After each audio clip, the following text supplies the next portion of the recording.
বাংলাদেশে দেখা যায় এই জিনিসটাকে পেপার ইন্টিগ্রেটেড করে রাখা হয় এবং ব্যাপারটাকে খুব জটিল করে রাখা হয়। আন্ডার টেবিল কোনো ধরনের কম্প্রোমাইজ করার কোনো সুযোগ থাকে না। আপনাদের একটা বিষয়ে এই সরকারের কাছে আপনাদের একটা দাবি খুব বেশি স্ট্রংলি করা উচিত, সেটা হচ্ছে ট্যাক্স অটোমেশন অথবা ভ্যাট অটোমেশনের বিষয়টা। আপনি দেখবেন কিছুক্ষণ আগে উনি একটা ডেটা দিয়েছেন, আরজিএসসির একটা হচ্ছে রিসেন্ট একটা রিসার্চ আছে, সেখানে 1,28,00,000 টিআইএন ধারী আছে, 1,28,00,000, কিন্তু আয়কর রিটার্ন জমা দিছে 5.5 লাখের মতো, মানে এটা 5%ও না।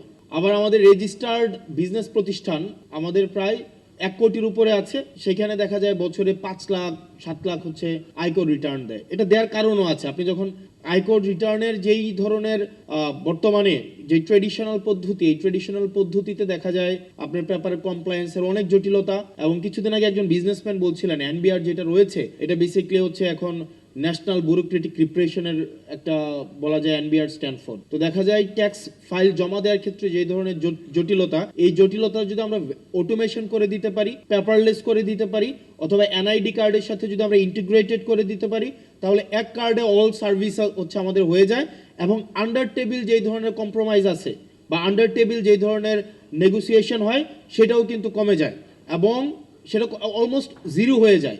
সেজন্য আমাদের ক্যাশলেস, পেপারলেস এবং এনআইডি ইন্টিগ্রেটেড ট্যাক্স এবং ভ্যাট অটোমেশন, এখন এটা শুধুমাত্র সময়ের দাবি না, এটা অনেক দেশে, আমি যদি ইউরোপিয়ান অনেক দেশে দেখি এটা অলরেডি অনেক বছর ধরে সেটা প্র্যাকটিসে আছে। আপনি ইংল্যান্ডে যান, ইউএসএ তে যান, ইউএসএ তে যে ট্যাক্স দিচ্ছে এটা মেশিনকে ট্যাক্স দেয়। ইউএসএ দেখা যায় আপনি যখন এটা ট্যাক্স দিবেন, এটা হচ্ছে আপনি একটা স্ট্রিটে বিভিন্ন কর্নার বুথ থাকে, আপনি ওখানে ট্যাক্স দিচ্ছেন, ওখানে কোনো আপনি কে ট্যাক্স নিয়েছে কোনো ব্যক্তিকেও আপনি কখনো দেখবেন না, আপনার ওই মেশিনের সাথে হচ্ছে আপনার হচ্ছে কমিউনিকেশন হচ্ছে। তো সেখানে আন্ডার টেবিল কোনো ধরনের কম্প্রোমাইজ করার কোনো সুযোগ থাকে না। বাংলাদেশে দেখা যায় এই জিনিসটাকে পেপার ইন্টিগ্রেটেড করে রাখা হয় এবং ব্যাপারটাকে খুব জটিল করে রাখা হয়। সেজন্য যারা ব্যবসায়ী আছে তাদের সুবিধার জন্য এবং আমরা বেশি করে ট্যাক্স এবং ভ্যাট সংগ্রহ করার জন্য আমাদের বর্তমানে ট্যাক্স এবং ভ্যাট অটোমেশনের কোনো বিকল্প নাই।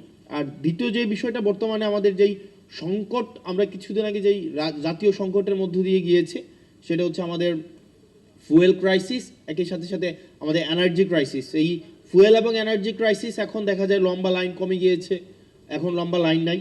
তবে এটা থেকে আশাবাদী হওয়ার কোনো কারণ নাই, কারণ আমাদের ফুয়েল ডিপেন্ডেন্সিটা যদি আমরা দেখি, আমাদের ফুয়েল ডিপেন্ডেন্সিটা ইম্পোর্ট বেসড, এবং আমাদের দেখা যায় গ্যাস থেকে আমরা হচ্ছে 43% হচ্ছে আমরা ফুয়েল পাই, এনার্জি পাই, আমরা গ্যাস থেকে সেটা 43% পাই, এবং গ্যাসের যেই বেশিরভাগ আমাদের এলএনজি কিন্তু হয় কাতার থেকে।